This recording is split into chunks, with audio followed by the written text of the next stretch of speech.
বস্তুনিষ্ঠ সংবাদ পরিবেশন করায় দর্শকদের গ্রহণযোগ্যতা অর্জন করেছে এনটিভি। দেশের বিভিন্ন স্থানে প্রতিষ্ঠাবার্ষিকীর অনুষ্ঠানে উঠে এসেছে এমন বক্তব্য। এনটিভির জন্মদিন উপলক্ষে চাঁপাইনবাবগঞ্জ প্রেসক্লাব মিলনায়তনে আলোচনা সভা অনুষ্ঠিত হয়। এতে সংসদ সদস্য, সাংবাদিক সহ সর্বস্তরের মানুষ উপস্থিত ছিলেন। পরে একটি র্যালি শহর প্রদক্ষিণ করে। বগুড়া শহরের কৈপাড়া এলাকায় কেক কেটে অনুষ্ঠানের উদ্বোধন করা হয়। এ সময় উপস্থিত ছিলেন বিএনপি চেয়ারপারসনের উপদেষ্টা সহ অতিরিক্ত জেলা প্রশাসক ও বিশিষ্টজনেরা। কেক কাটা এবং আলোচনা সভার মধ্য দিয়ে ফেনীতে পালিত হয়েছে এনটিভির প্রতিষ্ঠা বার্ষিক।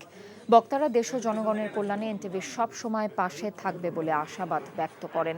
এনটিভির 22 বছরে পদার্পণ উপলক্ষে বরগুনা প্রেসক্লাব মিলনায়তনে কেক কাটা এবং আলোচনা সভার আয়োজন করা হয়।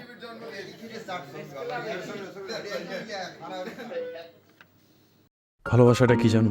1 মণ দুধের মধ্যে 1 ফোঁটা গরুর চোনা। এই 1 ফোঁটা গরুর চোনা যেমন 1 মণ দুধকে নষ্ট করে দেয়, ঠিক সেরকম ভাবে প্রেম ভালোবাসাটা তোমার ক্যারিয়ারটাকে একদম নষ্ট করে দেয়। তোর জন্য কেন আমার এত টান, তুই ছাড়া কাঁদে আমার অবুঝ পরাণ।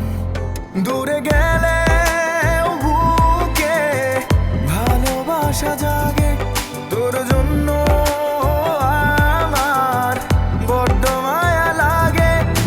তুমি আমার কাছে টাকা চাইতেছো, সেরকম আমারও তোমার কাছে একটা চাওয়া আছে। স্যার ইভেন এটাও বলছে যে আপনি নাকি পড়াশোনা ভালো মতো শেখান না।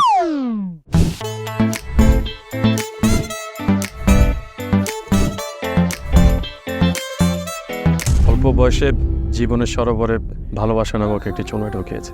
তারপর থেকে আমার জীবনটা নষ্ট। মানুষের জীবনের তাগিদে মাঝে মধ্যে দূরে সরে যেতে হয়, আবার জীবনের প্রয়োজনে ফিরে আসে। আমিও ফিরবো।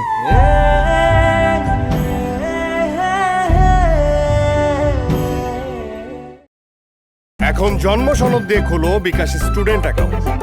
নিজের বিকাশ নিজে কর।